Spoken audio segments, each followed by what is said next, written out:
갈릴리 호숫가에서 찬양드립니다. 갈릴리 호숫가에서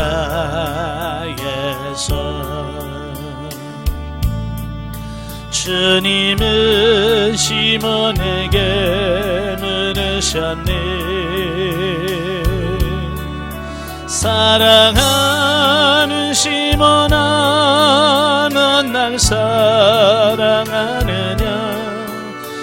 주님 당신만이 아십니다. 사마리아 그물가에서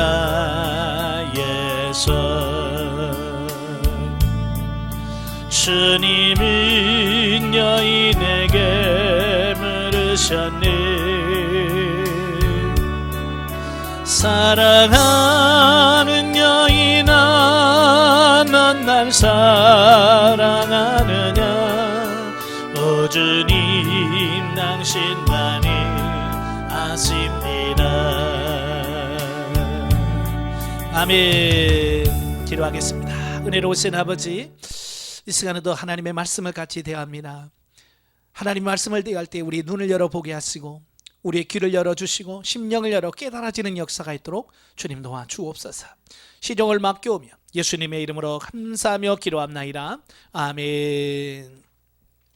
이 시간에는 교재 71페이지 마태복음 9장 같이 보도록 합니다.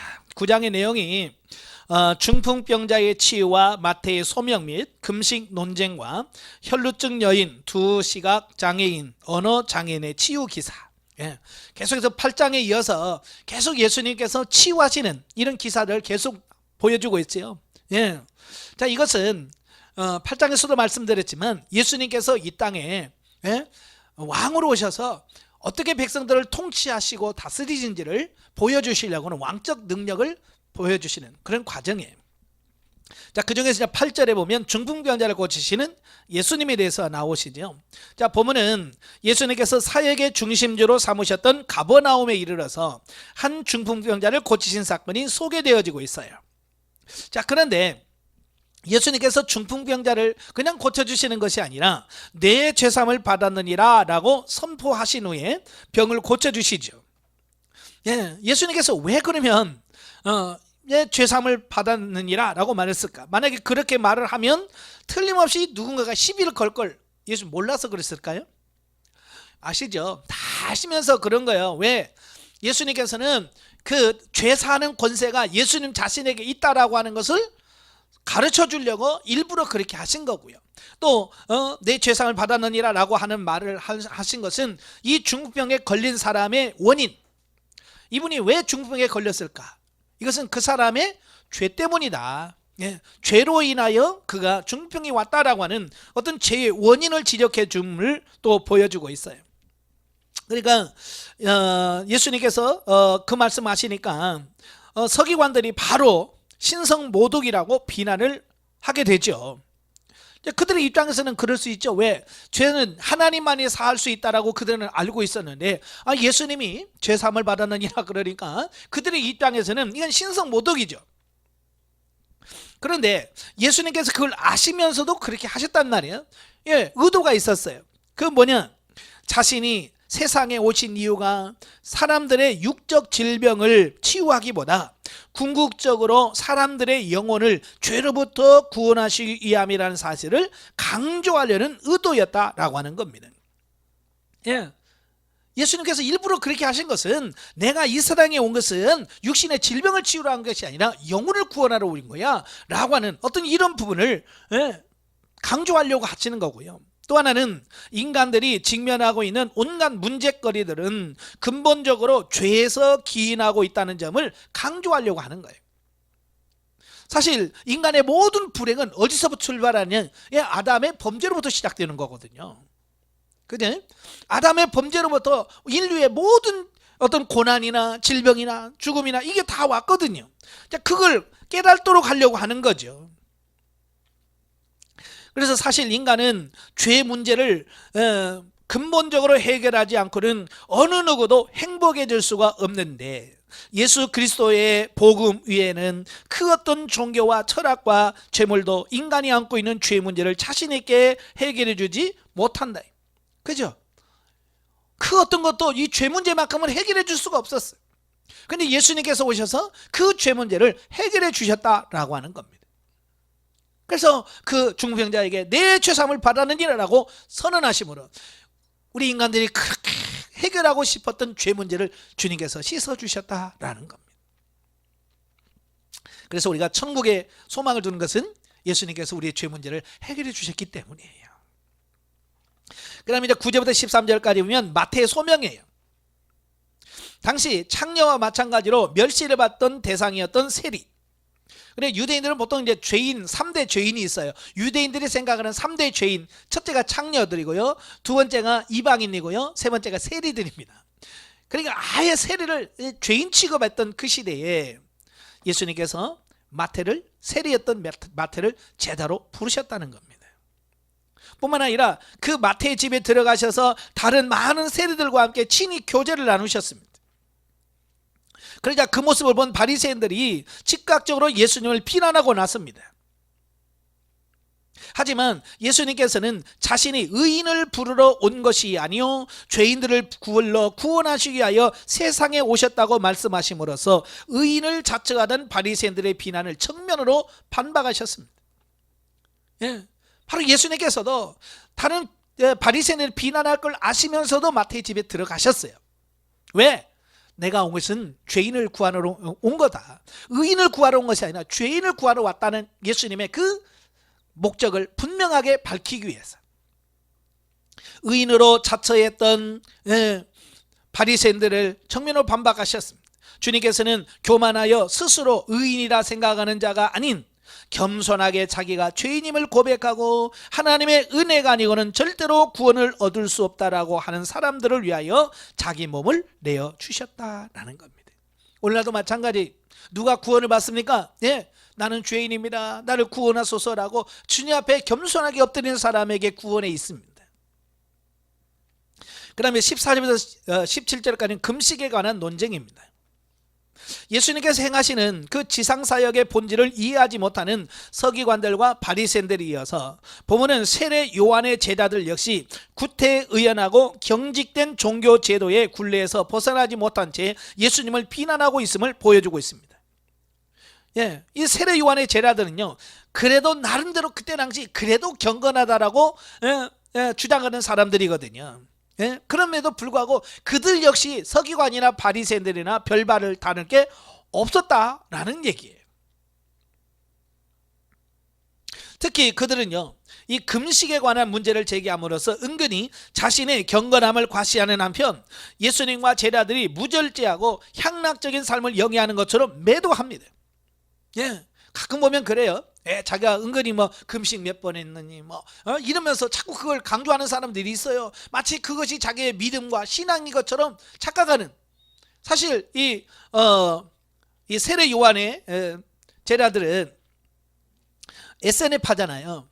그때 바리새파, 사두개파, SNF파 있었는데 그 중에서도 가장 금욕주의적이고 수도 생활을 하고 그들만의 공동체 생활을 했던 사람들이 누구냐면 SNF파예요. 자기 나름대로요, 굉장히 자기 종교에 대한 자부심, 교파에 대한 자부심을 갖고 있던 사람들이에요.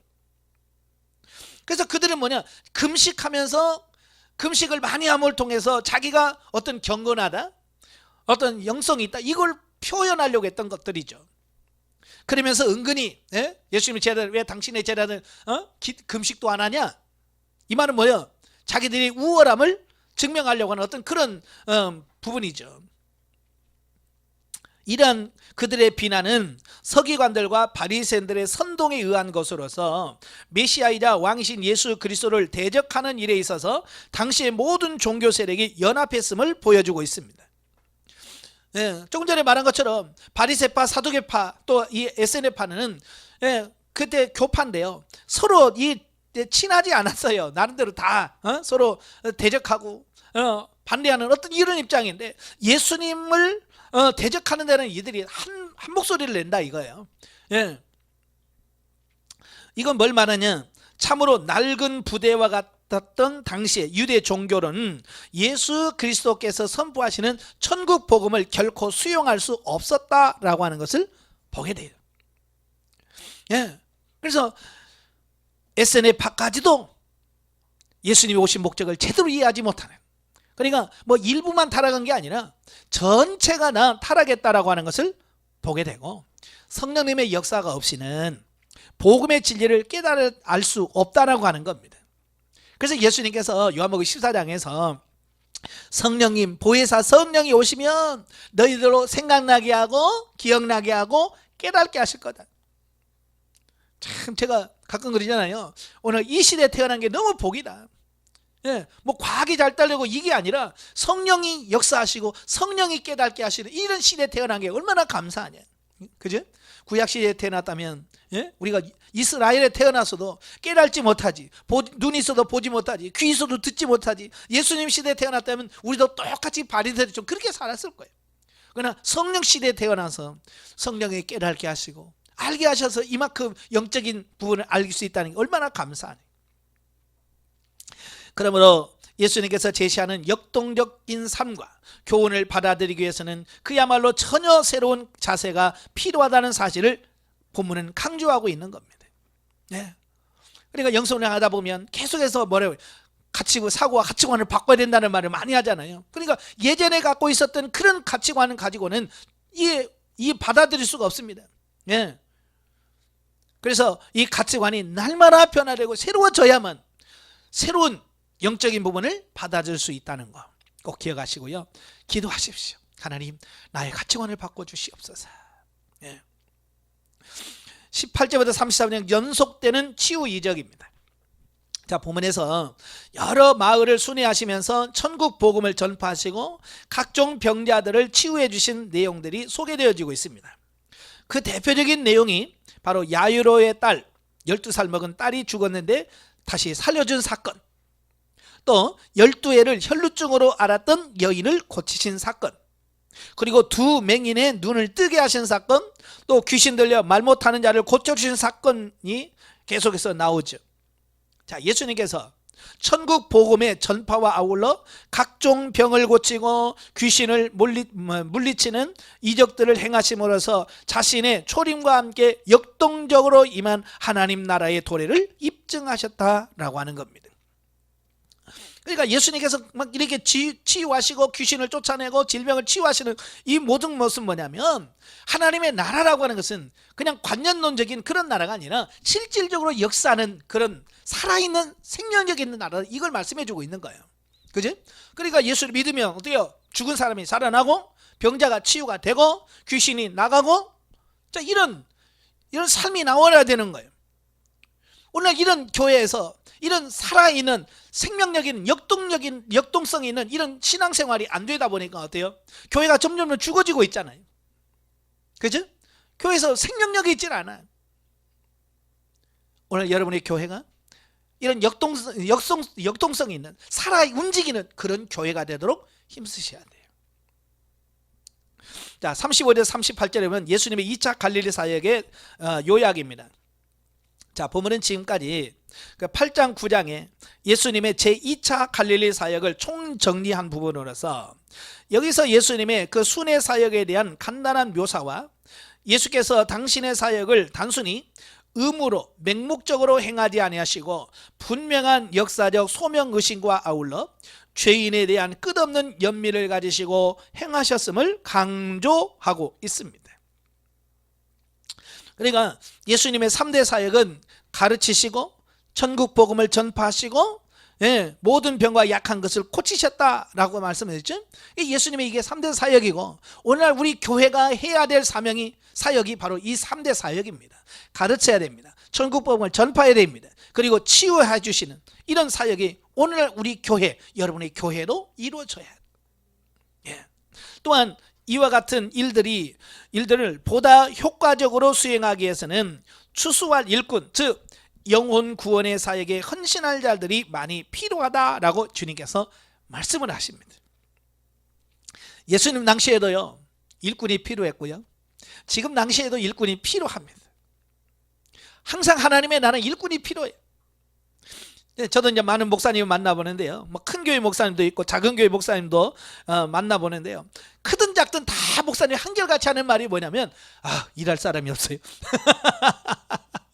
작은 교회는 작은 교회대로 일꾼이 없다고 그러고, 우리는 뭐 몇천 명, 몇만 명 되면 막 사람들이 많을 것 같으면 또 그 교회 나름대로 또 일꾼이 없다고 그래. 참 그래요. 마지막 때에 정말 하나님이 찾으시는 그런 일꾼이 필요한 때입니다. 바로 그러한 때에 저와 여러분이 주님이 찾으시는 그런 일꾼이 되는 귀한 복이 있기를 바랍니다. 10장으로 가지요. 10장은 이제 12사도의 선정과 제자 파송 교육에 대한 말씀인데요. 1절부터 15절 12사도의 선택과 파송. 앞장 9장 35절 38절에서 영적인 추수를 위하여 헌신할 일꾼에 대하여 말씀 바 있는 예수님께서는 이제 자신의 제자들 중에 특별히 12명을 뽑아 사도로 세우셨다. 그러니까 예수님을 따른 사람이 12명만 있었던 게 아니에요. 수많은 무리들이 있었습니다. 그 중에서 예수님께서 12를 뽑아서 사도로 세우셨다는 겁니다. 그리고 사도로 세우시고 그들에게 뭐 하셨어요? 권능을 부여해 주셨다. 그리고 나서 천국 복음을 전파하게 하여 이스라엘 각처로 파송하셨다라고 하는 겁니다. 자, 여기서 중요한 게 뭐예요? 예수님은 뽑으신 것만 중요한 게 아니라 그 뽑은 자들에게 귀신을 쫓아내며 각종 병을 고치는 능력까지도 주셨다. 오늘 많은 사람들이요, 주의 일하면서 저는 그런 능력이 없어요 라고 자꾸 부정을 해요. 여러분, 하나님은요, 뽑으셨다면 감당할 수 있는 능력까지도 주신다는 거예요. 그러니까 우리가 일단 주님이 나를 주의 종으로 뽑으셨다면 하나님께서 감당할 힘을 주셨다, 능력을 주셨다라고 하는 것을 믿고 순종하시다 보면 점점 사역을 하면서 새로운 자기에게 주신 하나님의 능력을 개발해내고 찾을 수가 있습니다. 저도 사실 신학교 가면서 처음에 고민했던 게 뭐냐면, 내가 정말로 목사를 할 수 있을까? 나같이 노래 찬송도 못하지, 말도 못하지, 뭐 이런 그런 것 막, 그러니까 그것 때문에 고민 진짜 많이 했어요. 그러면서 그때 신학교 가면서 제일 제가 고민했던 게 말을 못하는 거예요. 야, 어떻게 40분을 설교하지? 나는 1분도 못하는데. 어떻게 그런 부분에서 제일 고민이 많았어요. 그래서 다른 건 다 자신이 그냥 뭐 어떻게 해야긴 해야겠는데 어떻게 설교를 40분 하냐? 말을 못하는데. 이제 그러면서 그것 때문에 고민하면서 오살리 순복음 기도원에 가서, 하나님, 나 말을 못합니다. 설교 못해요. 어떻게 해요? 그러니까 주님께서 뭐라고 말씀하냐면, 내가 훈련시켜 줄게. 내가 할 수 있도록 만들어 줄게. 순종해라. 그러시더라고요. 그래서 아멘하고 했더니 신학교 들어가자마자 직장 전도사가 됐어요. 알바를 했거든요. 알바를 하러 갔는데 책 만드는 회사예요. 알바를 했는데 그 알바 사장님이 누구냐면 여의도 순복음교회 권사님이셔. 남자인데 권사님이셔. 그래서 아침마다 직장에서 예배 드리고 시작을 해요. 그래서 알바로 갔는데 아침마다 예배를 드리고 시작하는 겁니다. 그런데 제가 들어간 지 보름 만에 그 전에 계속 인도했던 전도사님이 교회 개척한다고 사임하시고 가셨어요. 그러니까 사장님이 저를 부르더라고. 신학교 다닌다면서요? 그래. 그랬더니 내일부터 여기 전도사 하세요. 신학교 들어간 지 보름 2주 됐어. 신학교 간 지 2주 됐는데 갑자기 나보러 내일부터 직장 전도사로서 아침에 설교하래. 야, 진짜 뭐 그때부터 1년 동안 매일 아침 가서 설교하고 예배 드리면서 설교 훈련이 되는 거예요. 그 사람들이 다 믿음이 있고 막 권사님들이었다면 나는 못했을 거예요. 근데 그 사람들 다 누구냐? 생뚱이들이야. 교회 안 다니는 사람들. 그냥 직장 다니려니까 사장님이 우리 회사 다니려면 아침 예배 드려야 돼. 그러니까 교회도 안 다니면서 그냥 앉아 있는 거야. 와서 다 졸고 있고. 그러니까 내가 무슨 말이도 뭔지 몰라. 그런 사람들 세워놓고 1년 동안을 아침마다 한 20명 앉혀놓고 예배를 드린 거예요. 그러니까 1년 하니까 설교가 뭐구나, 이게 감이 오더라고요. 하나님께서 이미 다 예정하시고요, 훈련 코스 다 얘기해 놓으시고 하신 거예요. 그러니까 제가 아유 저는 말도 못하고요 그러면 사람들이 다 놀래요. 목사님 말 잘해요. 그러니 나 원래 말 못한 사람이에요. 원래 말 못하는 사람인데 하나님께서 훈련시켜서 이렇게 만들. 그러니까 제가 그걸 보면서 야 정말 하나님은 대단하시다. 네. 제가 찬양을 잘한다고 자꾸 칭찬을 해주면 내가 진짜 잘하나? 난 아직도 그게 잘 이해가 안 돼. 그 뭐냐 사역을 하다 보니까 그게 개발되어지는 거예요. 그러니까 우리가 아직도 개발되어지지 않은 능력이 우리 안에 많아요. 왜? 안 하니까. 그러니까 기도 인도 같은 거 안 해보니까 내가 그렇게 기도 인도를 잘하는지 모르잖아요. 근데 해보면 야 하나님이 나에게 이런 능력 주셨구나 해가면서 발견하게 되는 거예요. 이미 우리에게 능력을 주시고 하나님 일시키시는 거예요. 자, 보면은 12사도의 명단을 소개하고 있는 전반부 1절에서 4절과 5절에서 10절에 보면 제자들을 파송하시면서 전도의 대상, 또 전도의 내용, 또 전도자로서의 권능 및 전도 과정에 있어서 인간적 수단 의지하지 말고 전적으로 하나님께 의지할 것 등에 대한 교훈을 해주고 있습니다. 자, 그러면서 뭐래요? 돈지갑 가져가지 말아요. 예. 그다음에 지팡이 2개도 가져가지 마. 옷 2벌도 가져가지 말아요. 철저하게 하나님만 의지하고 가라. 예, 오늘도 마찬가지예요. 하나님의 일하면서 자꾸 인간의 수단 방법 들어가면 이건 목회가 아니에요. 아시겠죠? 그래서 철저하게 기도하면서 하나님의 방식, 하나님의 방법을 대로 순종해가는 그런 삶이 되어야 돼요. 그리고 11절부터 15절에 보면 사도들이 자신의 전도 사역을 받아들이는 자의 반응 또는 결과에 연연하지 말고 다만 전도자로서의 사역에 충실할 것을 교훈함으로써 모든 제자들에게 부여된 복음의 증거의 사명을 좀 더 효과적으로 수행할 수 있는 비결을 가르쳐주고 있다라고 하는 겁니다. 많은 분들이 뭘 하다가 자꾸 실족하는 이유가 뭐냐면 결과에 집착한단 말이에요. 결과. 그래서 전도하다가도 해도 안 돼요.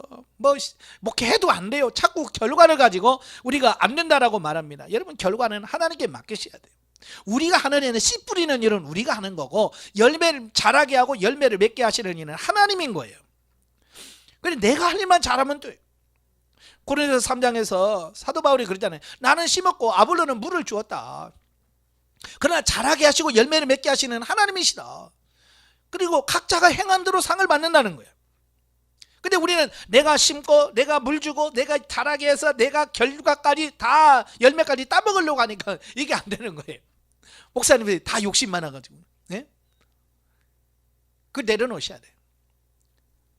그래서 저는 그래요. 나는 심는 역할만 하면 돼요. 내 역할이. 그래서 이 사역을 하면서 열심히 심어서 내 교회나 내 교인이냐 성도가 이게 중요한 게 아니에요. 그걸 따지고 내 교회라 우리 교인이라고 해서 잘해주고 남의 교인이라 잘해주고 이건 아니에요. 이건 하나님의 나라라고 하는 전체적인 부분을 통해서 누구나 다 똑같아. 누구에게나 동일하게 하나님 말씀을 전하고 선포해서 영적으로 세워가는 거 거기다 초점 맞춰야 되는 거예요. 저는 심는 역할을 잘 여러분은 심고 물을 주는 역할을 잘하고 결과적으로는 자라게 하시고 열매 맺게 하시는 하나님이시. 다 이렇게 분업이 있어요. 그래서 자기가 잘할 수 있는 것만 하면 되는 거예요. 16절 39절 제자의 길 보면은 복음 전파로 말미암아 필연적으로 직면하게 될 고난과 핍박에 대해서 교훈해주고 있는데요.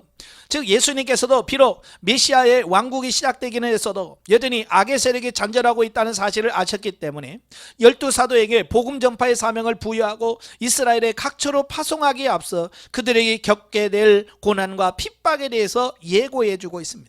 그러니까 하나님의 일에는 반드시 뭐가 따른다? 고난이 뒤따른다.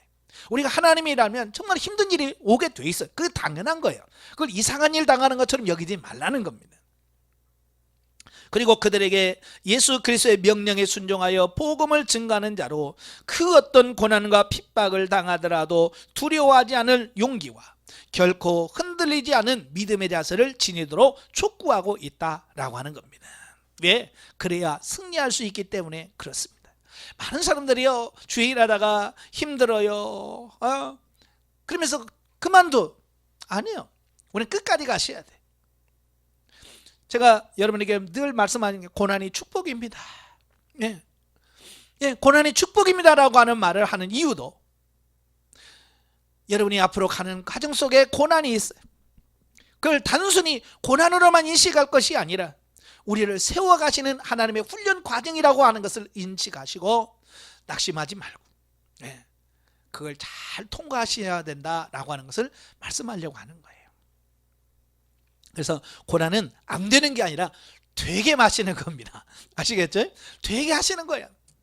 그래서 잘 목회를 하시다가도 영성 훈련 받으면 잘 돼도 목회로 안 되게 하셔. 왜? 그래야 내가 세워지니까. 내가 변화되어지. 그래야 그들을 인도하지. 그래서 훈련 받으니까 그 안 되는 상황에서도 감사하고 통과할 수 있는 거예요. 그게 훈련 안 받으면요, 안 되면 포기해 버리는 거예요. 우리는 포기하지 말고 끝까지 가셔야 됩니다. 아시겠죠? 자, 40절 42절에 보면 전도자를 영접하는 자의 복. 압달락에서 복음 사역자들이 당하게 될 고난과 핍박에 대하여 말씀하신 예수님께서는 이제 본문에서 복음 사역자를 영접하는 자들이 받게 될 복과 상에 대하여 말씀하고 계시하십니다. 자, 이것은 복음 사역자들이 언제나 핍박과 반대만 겪게 되는 것이 아니라 때로는 영접과 환대도 받게 된다는 사실을 강조함으로써 제자들에게 소망과 위로를 주려는 의도가 있다라고 하는 겁니다. 예. 그러니까 우리가 전도를 하다 보면 또 주의를 하다 보면 고난도 있어. 근데 늘 고난만 있는 게 아니라 그 고난 가운데서도 하나님의 위로하심, 하나님의 채워주심, 이걸 경험하는 거예요. 그지? 저도 예전에 인천에서 목회할 때 매주 목요일 날 되면 부평역 앞에, 인천에 부평역이 있습니다. 부평역 앞에 가서 2시간 동안 예수천당 불신지옥 이거 외치면서 전도했어요. 그러면 어쩔 때는 막 멱살 잡히기도 하고 시끄럽다고 욕하기도 하고 막 한겨울에 그냥 찬물 갖다 부어보기도 하고 자 이랬어요. 그러면 실망하죠. 그것만 있는 게 아니에요. 가끔 어쩔 때는 어떤 분은 음료수도 조용히 갖다 사주고 가고 그러면 그분들이 그 음료수 그 얼마나 돼 그거 그죠? 근데 그 하나 놓고 가시는데 그게 얼마나 힘이 되는지요. 그날은 막 피곤한 줄을 몰라. 그죠? 저는 그걸 경험을 많이 해봤어요. 그래서 지금도 그래요. 길 가다가 전도하는 사람 보면 그냥 안 가요. 그들에게 위로와 권면의 말을 해주고 갑니다. 아유 고생 많으시네요. 힘내십시오. 화이팅 하고 가요. 그러면 그 전도하는 사람은 얼마나 힘이 나겠어요. 그렇잖아요. 또 그냥 지나가지 않고 옆에 약국이라든지 이런 데 있으면 들어가서 뭐 비타500이라든지 바카스 이런 거 한 박스 사서 그 주고 가요. 드리고 가요. 아 나중에 드세요 하고 그러면 그분들이요 얼굴이 확 달라져요. 꼭 우리 교회 뭐 전도대원만이 아니라 어느 지역을 가든 전도하는 사람들 만나면 그들에게 위로해주고 용기를 부는 이게 정말 큰 일이에요. 일. 아시겠죠? 예? 저도 안양에서 목회하다 보면 옆에 교회에서 매주 토요일마다 전도해요. 그냥 그 앞을 지나가요. 막 처음에는 저도 뭐 옆에 있는 교회 목사도 모르잖아요. 예? 그러니까 저한테 막 전도 주면서 교회 다니시라고 예수 믿으시라고 그래. 그러면 제가 무슨 아유 이렇게 목사예요. 그러면 예 죄송합니다. 그래 죄송할 게 없죠 뭐. 예? 그래서 일 보고 오면서 비타500 한 박스 사다 주면서 드시고 하세요. 예. 옆에 있는 교회가 싸울 일이 뭐 있어요. 그렇잖아요. 경쟁 관계입니까? 그럴 필요 없어요. 서로 도와주고 하면 좋아요. 왜? 그게 내 상이에요. 내 상. 예. 어린 소자에게 냉수 한 그릇 주면 그 상이 내게 결코 잊지 않겠다고 말씀하신 그 상이 내게 있거든요. 꼭 옆으로 여러분도 그러시길 바라요. 자, 그래서 한편 복음 사역자를 영접하는 것은 예수님을 영접하는 것이고 더 나아가 하나님을 영접하는 것으로서 반드시 거기에는 상응하는 복과 상을 받게 된다는 사실은 성도와 그리스도와 성부 하나님 사이의 유기적인 연합을 보여주고 있습니다. 그러니까 성도를 섬기는 것은 예수님을 섬기는 거고 예수님을 섬기는 것은 하나님을 섬기는 거예요. 예. 그래서 우리가 열심히 섬기셔야 돼요. 특별히 목회자일수록 성도들을 열심히 섬기셔야 돼요. 근데 목회자가 자칫 잘못하면 받는 것만 너무 익숙해 버릴 때가 많아요. 그래서 저도 이제 예전에 옥하는 목사님 설교 하나 들은 가정 속에 그분이 그런 말씀을 하셔요. 그게 뭐냐면 자기는 하늘나라에 가서 상을 받을 상이 없다는 거예요. 그 목사님이. 왜냐면 자기는 이 세상에 너무 많이 받았다는 거예요. 성도들한테 좋은 거, 좋은 양복, 좋은 음식 너무 많이 받았다는 거예요. 예? 그러면서 개척교회 하는 목사님한테 가서 그랬대. 나는 목사님 부럽습니다. 그러니까 개척하는 목사님은 뻥 쳤잖아요. 왜? 그렇게 큰 교회, 그렇게 많은 사람이 존경하는 그 목사님이 개척교회 겨우 20-30명 모인 성도 목사님한테 와서 목사님 부럽습니다. 예? 그러니까 말이 안 되죠. 그분은 섬김의 복이 얼마나 큰지를 아셨던 거예요. 제가 안양에서 영성훈련하면서 우리나라에서 전 세계에서 제일 크다고 자랑하는 그 교회 권사님이 영성훈련 받으러 오셨어요. 받으러 오시면 제가 간식 시간에 사과도 깎아드리고 막 간식 제가 강사하면서 목사인데도 준비해서 드리잖아요. 그러면 막 그분들이 막 놀래요. 아이고 목사님 이런 것까지 하냐고. 한 번에 제가 부침개도 해드렸거든요. 그때 막 이 사람이 눈물을 흘려 울어. 그래서 아니 왜요? 그랬더니 자기가 지금까지 태어나서 목사님이 이렇게 부침개 부쳐주는 목사님 처음 봤다는 거야. 우리는 일상생활인데.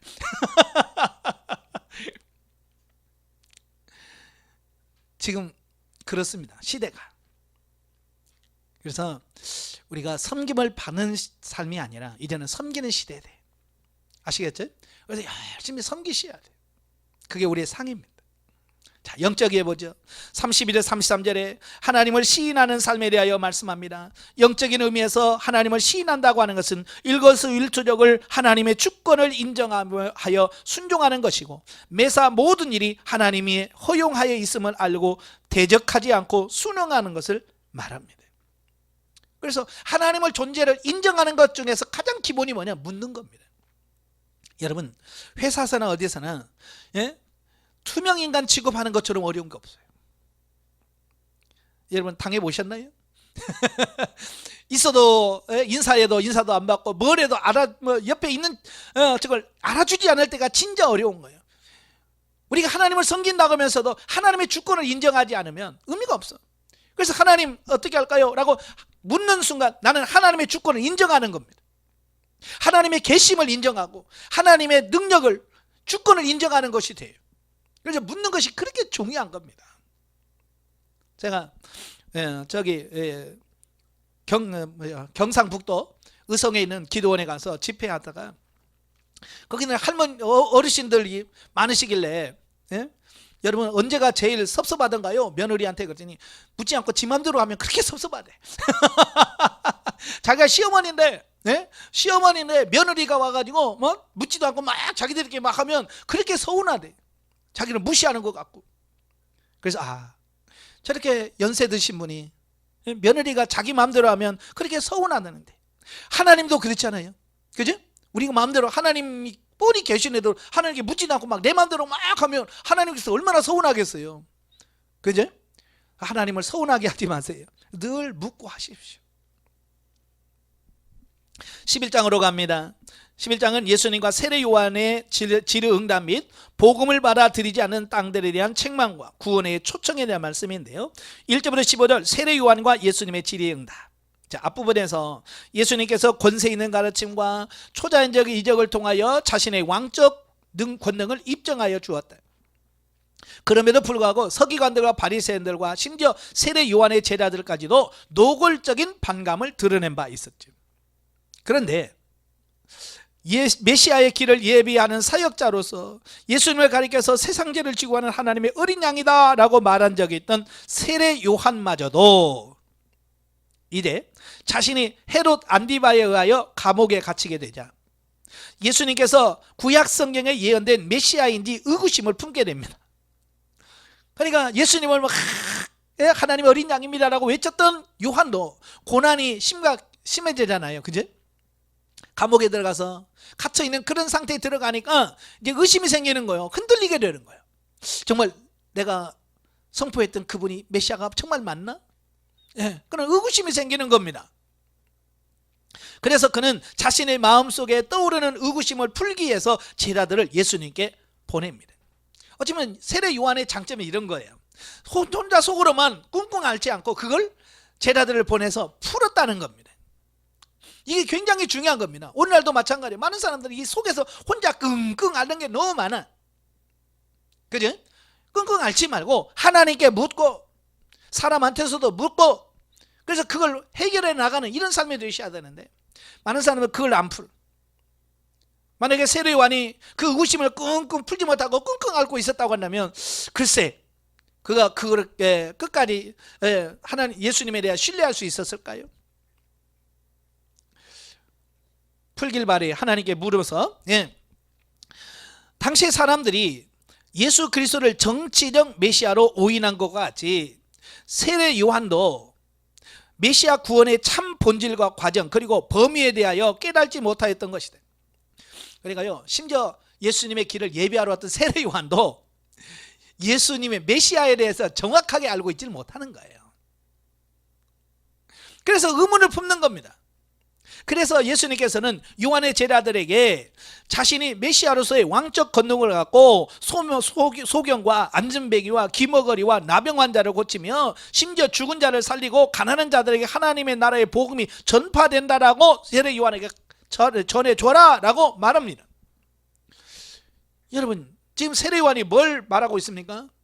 우리가 지금 당신이 정말 우리가 기다려야 될 그 메시아 맞습니까? 그 얘기잖아요. 그죠? 아니면 우리가 딴 사람 기다려야 됩니까? 라는 질문에서 예수님께서는 그들이 요구하는 답을 하지 않으시고 엉뚱한 대답을 해요. 소경이 보고 안진병이가 귀머거리가 나병 환자가 고치고 심지어 죽은 사람이 살아나고 가난한 자에게 하나님 복음이 전파된다라고 요한에게 외쳐라, 전해줘라 라고 말하는 겁니다. 어찌 보면 엉뚱한 얘기 같아. 그런데 예수님이 말씀하시는 것은 바로 이사야에서 예언된 메시아를 정확하게 세례 요한에게 찝어주는 겁니다. 왜? 세례 요한은 하나님의 말씀을 알고 있었거든요. 하나님의 말씀을 알고 있지만 육신의 기대, 그죠? 정치적 메시아를 고대했던 거예요. 그러니까 예수님께서 네가 지금 알고 있는 거 잘못한 거야. 진짜 메시아는 이사야에서 예언된 그 말씀이 그 메시아가 진짜야 라고 선포해 주는 겁니다. 그러니까 뭐요? 이사야에서 뭐라고 했냐? 내가 지금 하는 것 보면 메시아야 내가. 이제 그 얘기거든요. 이것은 예수 그리스도가 구약에서 예언된 메시아이심을 확증하는 것으로서 세례 요한의 불완전한 메시아관을 보완시켜줌과 아울러서 구약시대의 마감을 선언하고 계시는데요, 결국 이것은 메시아의 길을 예비하는 세례 요한의 사명이 완수되었음을 의미하고 있습니다. 우리도 하나님의 일한다고 하면서도 세례 요한처럼 육신적인 기대 속에 갇힌 경우가 많아요. 그죠? 그래서 목회를 하면서도 복을 받아야 되는데 이렇게 해야 되는데 라고 하는 어떤 육신적인 그런 기대 속에, 그래서 그게 안 되면 실망을 하죠. 우리는 그럴 필요 없습니다. 여러분에게 주어진 사명만 잘 감당하시면 돼요. 16절로 24절 회개하지 않은 자들에 대한 경고. 본문에서는 세례 요한의 사역은 물론이고 예수님 자신의 사역을 통하여 거듭 회개를 촉구했음에도 불구하고 결코 회개하지 않은 두 부류 사람들의 완악함에 대하여 책망과 경고를 합니다. 첫 번째로는 장터에서 노는 아이들을 비유하면서 그들에게 말합니다. 장터에서 노는 애들이 그래요. 야, 너 피리 부르면 춤을 춰야지. 이거 소꿉놀이 하면서 그러잖아요. 그지? 소꿉놀이 할 때 옛날에 해봤잖아요. 너는 아빠예, 너는 엄마예, 너는 누구예, 그러면서 소꿉놀이 하잖아요. 그러면서 노래 부르면 야, 너 춤춰야지 왜 안 해? 그러잖아요. 마찬가지로 장터에 노는 아이들은 서로 맞춰가야 돼. 누가 피리를 부는 흉내를 내면 막 춤을 추고 우는 흉내를 내면 같이 아이고 아이고 해줘야 이게 소꿉놀이가 되는 거지. 전혀 반응하지 않는 그들의 모습을 보여주면서 지금 뭐예요? 서기관들과 바리새인들의 완악함에 대해서 책망하고 있는 겁니다. 전혀 거기에 대해서 하나님 말씀을 들으려고도 하지 않고 거기에 대해서 반응하려고 하지 않는 그들의 완악함을 지금 그 장터에서 노는 아이들의 비유를 통해서 말씀해 주고 있는 거예요. 오늘날도 마찬가지예요. 교회에서 찬송을 불러도 반응할 줄 모르고 말씀을 들어도 반응을 보이지 않는 어떤 그런 사람들의 모습을 비유하고 있다라고 볼 수 있습니다. 우리가 좀 반응을 보여야 되지 않을까요? 박수 칩시다. 그럼 박수도 치고, 예?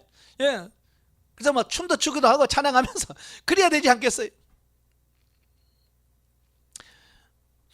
도무지 자신들의 죄악을 회개하기는커녕 깨달지도 못하는 자들을 주님께서 책망하시는 거예요. 두 번째로는 예수께서 가장 많은 권능을 행하신 고라신과 베세다와 가버나움 사람들의 완악함에 대한 책망입니다.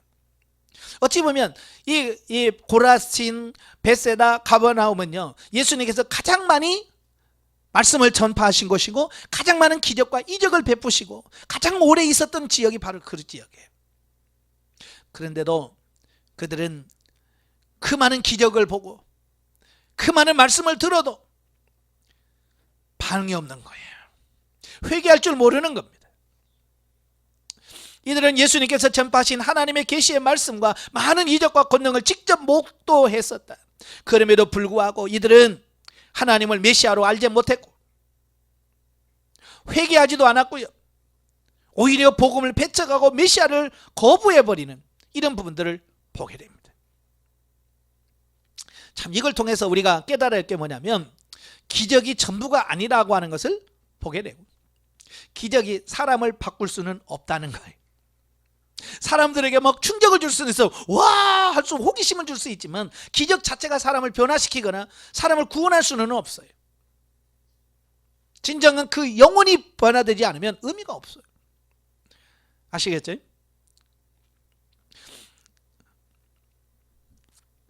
따라서 예수님께서는 바로 이와 같은 자들의 완악함을 멸망받은 소돔과 고모라 성의 죄악으로 비유하면서 엄히 책망하심과 아울러 심판을 경고하십니다. 여기서 우리는 복음의 양면성을 발견할 수 있는데 믿음과 순종으로 복음을 받아들이는 자에게는 구원을 가져다 주지만 불신앙과 불순종으로 그들을 배척하는 자에게는 심판을 초래한다는 것입니다. 예, 그러니까 복음의 문제가 아니에요. 복음은 똑같아.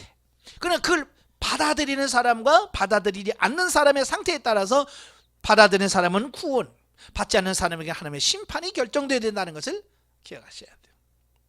그러니까 이렇게 설교를 하거나 강의를 해보면 그래요. 제가 강의하면서 누구에게는 잘해주고 누구는 안 해주고 아니잖아요. 똑같은 시간에 똑같은 장소에서 같이 예배를 드리고 같이 말씀을 들어요. 그때 어떤 사람은 깨닫고 은혜 받았다고 그러고 심지어 어떤 사람은 목사님 강의 때문에 시험 들었어요 라고 말하는 제가 틀린 거였어요? 똑같이 했잖아요. 그냥 받아들이는 사람의 상태, 그게 중요하다는 얘기를 하려고 하고 있는 거예요. 여러분 자신이 잘 돼야 돼. 바르게 서 있어야 돼. 아시겠죠?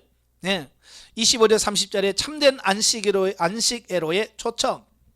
자, 본문에서 천국 구원회로의 초청 및 회개하고 예수께로 나오는 자들이 누리게 될 참된 안식에 대한 예수님의 약속이 소개되어지고 있습니다. 사실 예수님께서는요, 인생의 모든 짐으로부터 인간을 단번에 해방시켜 진정한 자유와 안식과 만족을 가져다 주기 위하여 친히 세상에 오셨고 또 자신의 몸을 희생제물로 주신 것이다. 이것을 통해 인생의 참된 행복이 세상의 재물과 권세로 보장되는 것이 아니라 오직 예수 그리스도의 왕적 통치를 받아들이고 그분이 주시는 안식을 누릴 때에 비로소 보장되는 것이라는 것과, 사람들이 아직도 많은 사람들이 속고 사는 게 뭐냐면 그래도 돈이 있어야지, 돈이 있으면 행복할 거야 라고 하는 어떤 재물에다가 초점을 맞추는 거예요. 여러분, 돈이 다가 아니잖아요. 물론 돈이 있으면 좋아요. 저도 돈이 있으면 좋더라고요. 그러나 우리가 신앙생활하고 목회하는 목적이 돈이 목적이 아니잖아요. 그죠? 진정한 행복은 돈이 있는 게 아니에요. 예수 그리스도의 통치 안에 들어갔을 때 주님이 주시는 참된 행복, 평안, 그게 진짜예요. 그래서 예수님이 오라, 수고하고 무거운 짐지나 다 내게로 오라, 내가 너를 쉬게 해주겠다라고 약속해 주는 거잖아요. 만약에 돈이 행복했다면 예수님이 그럴 거예요. 와라, 내가 돈 줄게. 그죠? 예? 와라, 내가 금 줄게 그럴 거 아니에요. 근데 예수님은 전혀 그런 게 말씀하지 않으셔요. 그 말은 뭐예요? 금이 있다고 해서 행복을 주는 게 아니고 돈이 있다고 행복한 게 아니라는 겁니다. 진정한 행복은 예수 그리스도에게 있다. 네? 그 얘기를 하고 있는 겁니다. 그래서 어린아이처럼 겸손하고 순수한 심정으로 주님께 순종하고 주님을 의지함으로써만이 그 평안과 안식이 가능하다. 그걸 지금 말씀해주고 있는 겁니다. 자, 영적에 보죠. 11절 12절에서 하나님 나라에 대한 특성을 말씀합니다.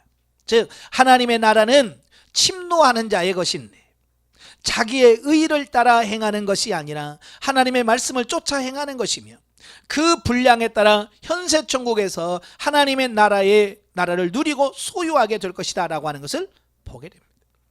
야, 분명히 예수님 뭐라고 천국은 침노하는 자가 빼앗느니라. 이건 뭘 말합니까? 침노라고 하는 것은 폭행이란 말인데 그만큼 열심히 투쟁하고 열심히 노력하고 힘쓴 사람을 의미합니다. 내가 천국에서 누려지는 것은 결국 내가 어떻게 투쟁하며 얼마나 열심을 다해서 최선을 다해서 했느냐에 따라서 상이 달라진다. 이걸 말씀해 주고 있습니다. 그러지 않아요? 예? 운동선수들 보면 결국 뭐예요?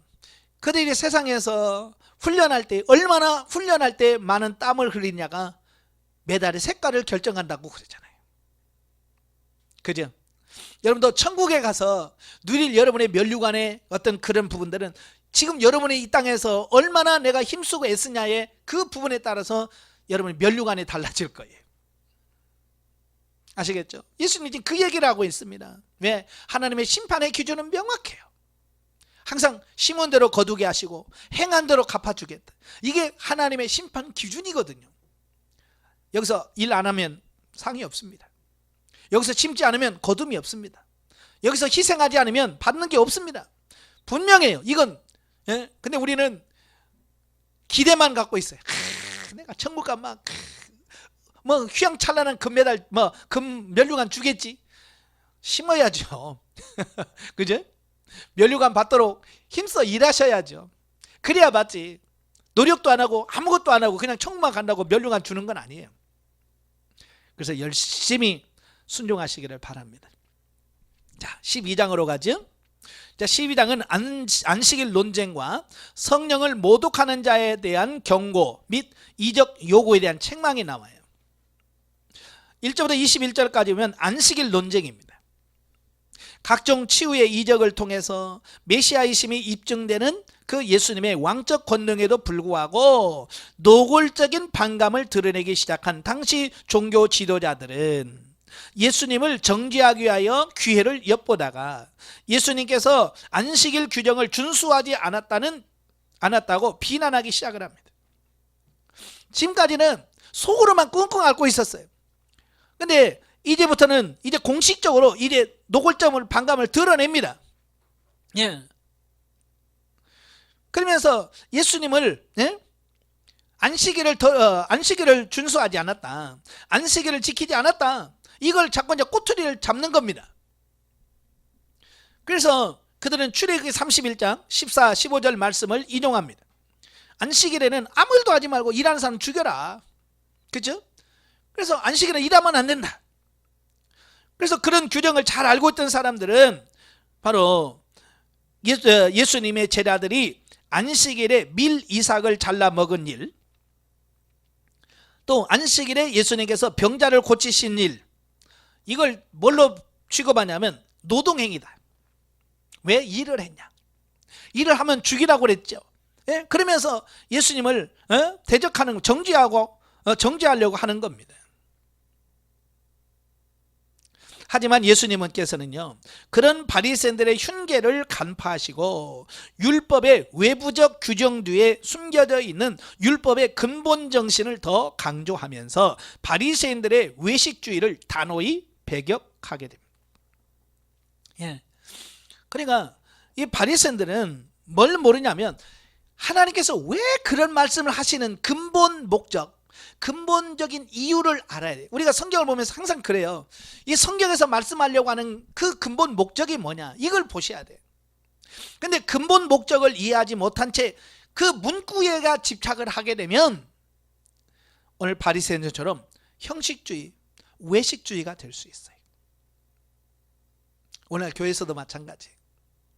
목회자나 평신도들이나 자꾸 이 문자, 이 자구에 얽매이는 경우가 참 많습니다. 이렇게 기록되어 있잖아 라고 글자를 가지고, 예? 그런데요, 그렇게 말씀하신 근본적인 이유, 목적을 우리가 들어가셔야 돼요.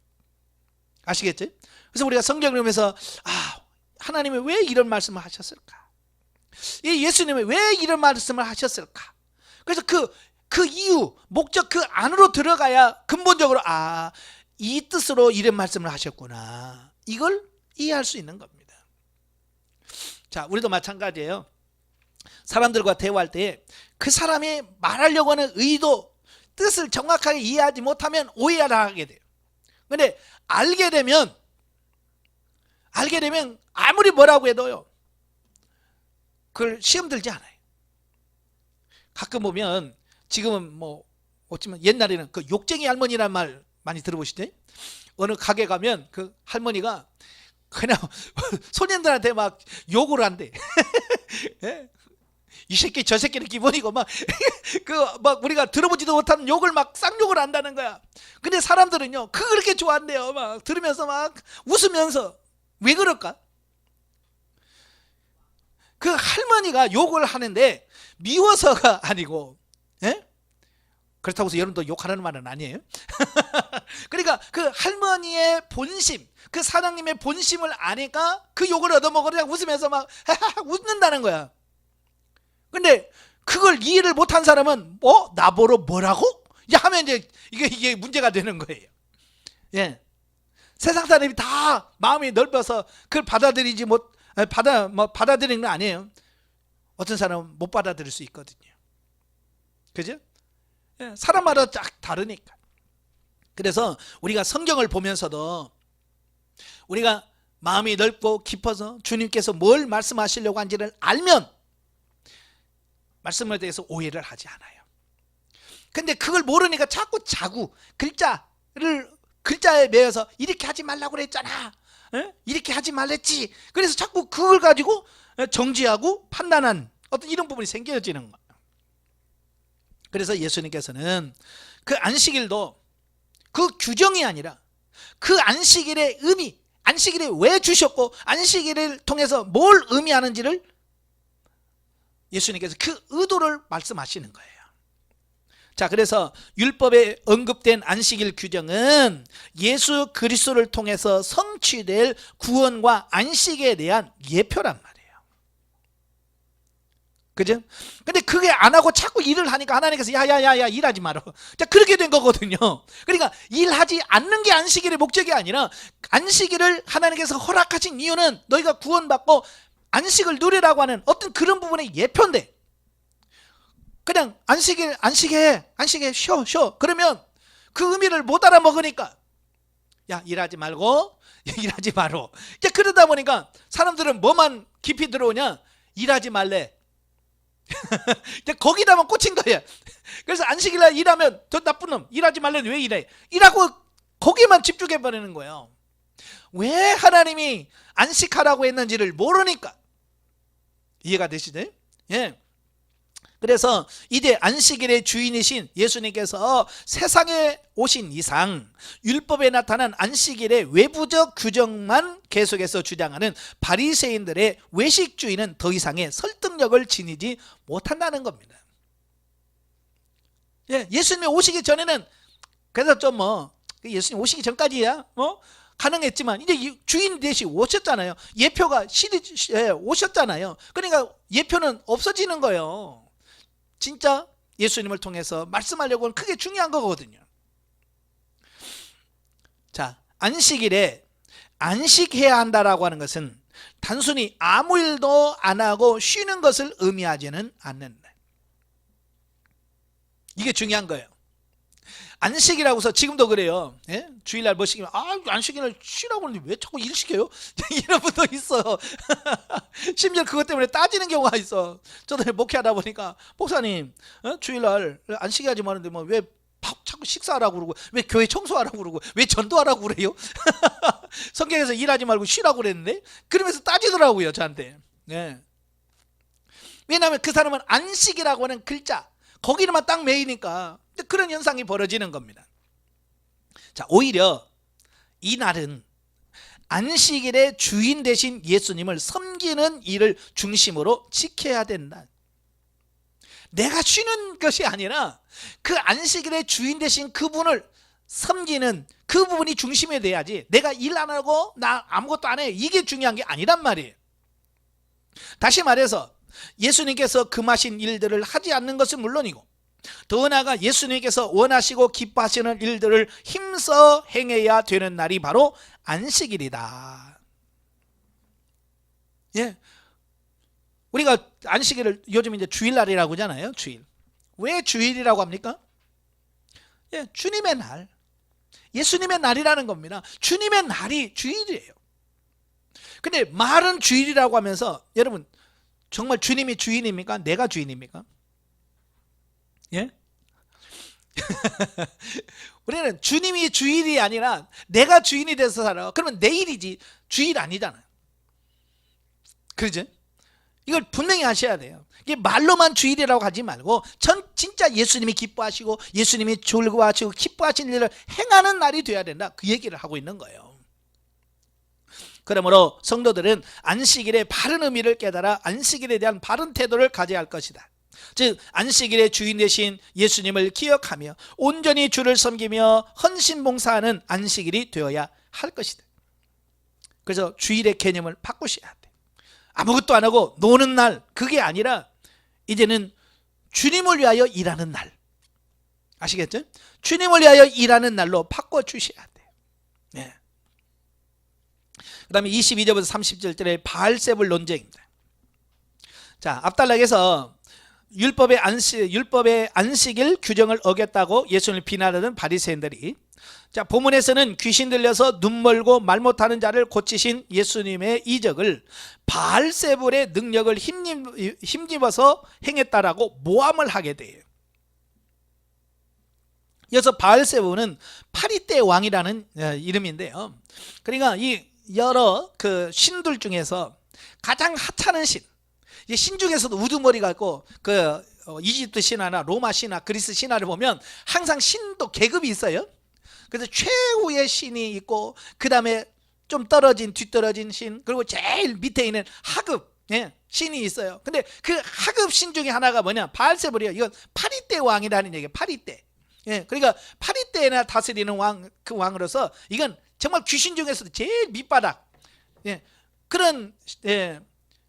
그런 귀신을 힘입었다라고 예수님을 모함하는 겁니다.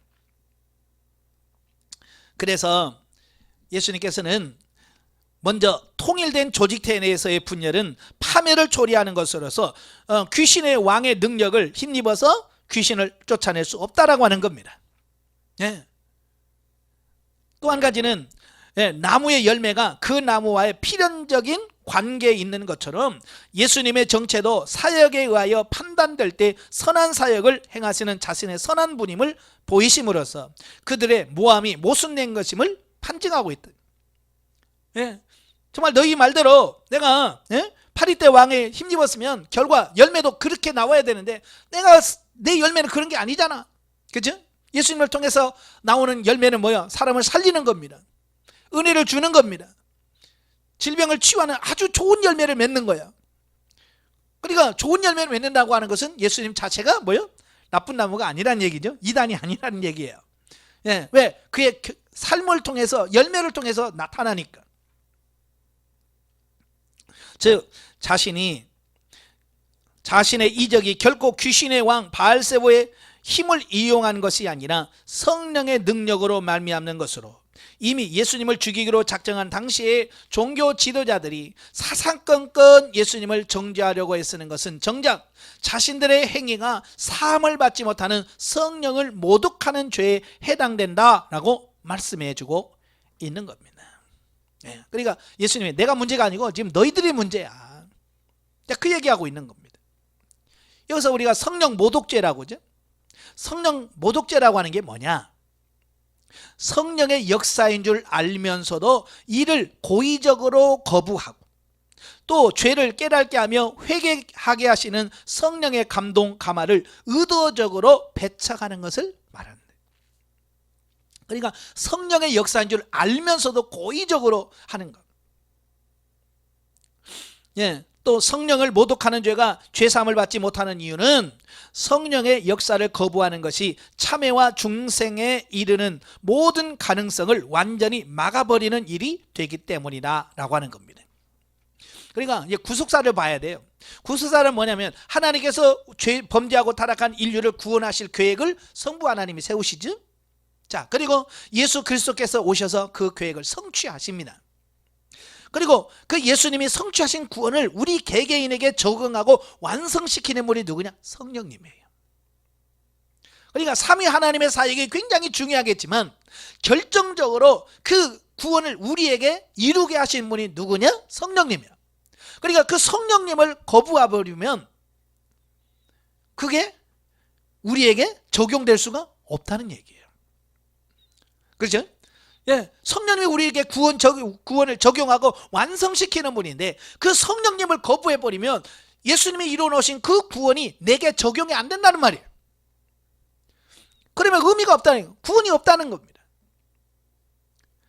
그래서 성령을 모독하면 절대로 구원에 이를 수 없다라는 겁니다. 예를 들어서 설명하면 이런 거예요. 내가 어디가 아파요. 그래서 병원에 가서 열심히 진찰하고 다 해서 결과가 나왔습니다. 그래서 의사가 이 약을 잘 먹으면 낫습니다 그랬어요. 근데 다 해놓고 그 약을 안 먹어. 그 약만 먹으면 나을 수 있는데 치유가 돼야 안 돼요? 안 되죠. 왜?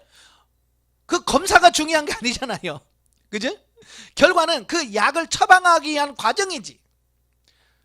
그래서 결국은 뭐가 제일 중요하냐면 의사가 처방전을 내려서 주는 약이 제일 중요한 거예요. 마찬가지로 하나님의 계획, 예수님의 성취 중요하죠. 그러나 그걸 적용하는 약을 먹는 것 같은 것이 뭐예요? 성령님의 말씀에 순종하고 그걸 받아들이는 겁니다. 그걸 거부해버리면 약 안 먹으면 MRI 찍어 아무 의미가 없어요. 그렇죠? 검사한 거 아무 의미가 없어. 그래서 성령을 모독하면 구원을 이룰 수 없다. 이걸 말씀해주고 있는 겁니다. 자, 38절에서 45절이면 선지자 요나의 표적. 지금까지 그들은 예수님께서 많은 이적과 천국 복음의 가르침에 통해서 자신이 메시아이심을 보여주었음에도 불구하고 그들이 전혀 예수님의 사역과 복음을 받아들일 생각조차 없이 불신으로 가득한 마음으로 표적을 구했을 때 그들이 표적을 보고 예수님께서 메시아라는 사실을 믿으려 한 것이 아니라 오히려 예수님을 비난하고 정죄할 근거를 마련하는 데 있음을 간파하신 예수님께서는 선지자 요나의 표적 외에는 그들에게 보여줄 것이 없다라고 대답을 합니다. 지금까지 예수님은 많은 표적을 보여주셨어요. 그죠?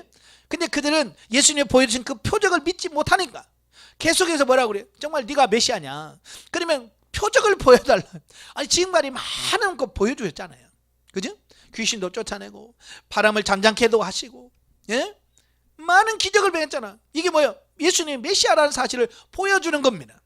근데 그들은 그걸 믿지 않고 자꾸 더 보여달라.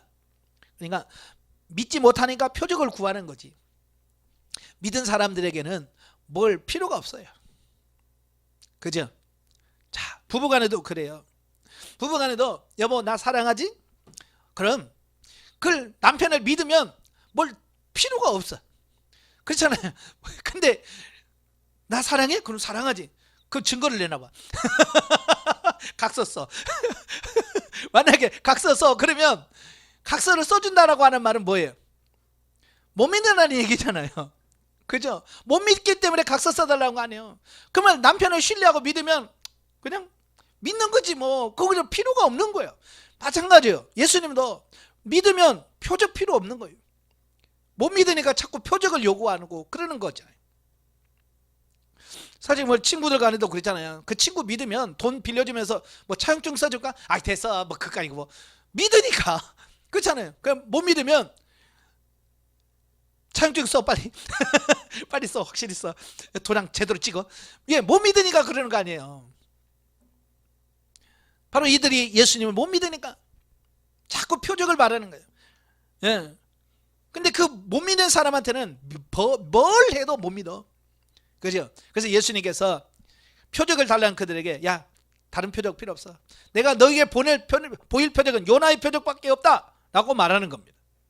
예수님 말씀하신 요나의 표적이라고 하는 말은 요나가 물고기 뱃속에 들어가서 3일 동안 살고 그가 나와서 니느웨에 가서 복음을 전한 것처럼 예수님이 자기 자신이 3일 동안 무덤 속에 들어가서 있다가 사흘 만에 살아날 것에 대한 예표를 하고 있는 겁니다. 이러한 예수님의 대답은 이미 많은 이적을 목격했음에도 불구하고 여전히 불신앙에 빠져있는 자들에게 새로운 이적을 보여줘도 아무 소용이 없다는 사실. 예. 믿지 않는 자들에게는 뭘 해도 안 믿어. 예수님의 십자가 죽으심과 부활이야말로 인류 역사상 최대의 이적이면서 예수님께서 참된 메시아이심을 확증해주는 최고의 증거라는 사실을 강조하고 있습니다. 그러니까 지금은 너희가 잘 못 믿겠지만 내가 십자가를 못 박혀서 죽고 무덤에서 사흘 만에 살아날 때 그때 너희가 나를 메시아인 줄 믿을 거다. 이걸 확증적으로 보여준 게 요나의 표적이라고 할 수 있는 거예요. 그래서 여러분도 자꾸 표적 구하지 마세요. 믿으면. 그래서 자꾸 표적을 구하는 것은 내가 아직 하나님에 대한 신뢰, 믿음이 없다는 얘기겠죠. 근데 차라리 믿음 없으면 솔직하게 믿음이 없다고, 그죠? 하나님 나 믿음 없어요, 나에게 표적을 보여주세요 라고 말하는 게 좋아요. 구약의 기드온 있잖아요. 하나님께서 그를 불러서 사사로 세워서 미디안에서 이스라엘 구하라. 근데 자신이 없는 거예요, 기드온이. 그러니까 어때요? 하나님, 여기다 내가 양털 넣을 텐데요, 오늘 밤에는 양털만 이슬 있고요, 주변을 얻게 해주세요, 그러지요. 그 다음에 또 한 번 가서 이번엔 반대로 해주세요, 그러죠. 하나님께서는 어떻게 해요? 다 들어주십니다. 왜? 믿지도 못하면서 믿는 척 하는 것보다 차라리 못 믿으면, 그죠? 차라리 못 믿으면 믿음이 없습니다 하고 하나님의 확신을 달라고 기도해서 확신을 갖는 게 더 중요한 거예요. 아시겠죠? 그래서 못 믿으면 차라리 못 믿겠으니까 내가 보여주세요 그래야 돼. 근데 못 믿으면서 믿은 척 해봐야 소용없어요. 자, 46절 50절 보면 하나님 나라의 가족, 당시 종교 지도자들과 예수님 사이의 갈등과 대립이 심화되고 마침내 예수님께서 귀신에 사로잡혀 미쳤다는 소문마저 나돌게 됩니다. 예. 그러니까 예수님의 가족들이 얼마나 또 그러겠어요, 그죠? 예. 그래서 예수님의 가족들이 예수님을 찾아 나서게 됩니다. 하지만 예수님께서는 오히려 자신을 찾아온 가족들이 설교하고 계시는 집 밖에 서 있다는 말을 전해 듣고 누구든지 하나님의 뜻대로 행하는 사람이 자신의 가족이라고 대답하십니다. 누가 내 어머니며 누가 내 형제며 누가 내 자제냐, 하나님 말씀을 듣고 행하는 이들이 나의 가족이다, 이렇게 말합니다. 자, 우리는 성경 읽으니까 좀 그렇지만 그 이야기를 들은 엄마나 동생들은 무슨 생각을 했겠어요? 얼마나 섭섭했겠어요, 그죠? 예?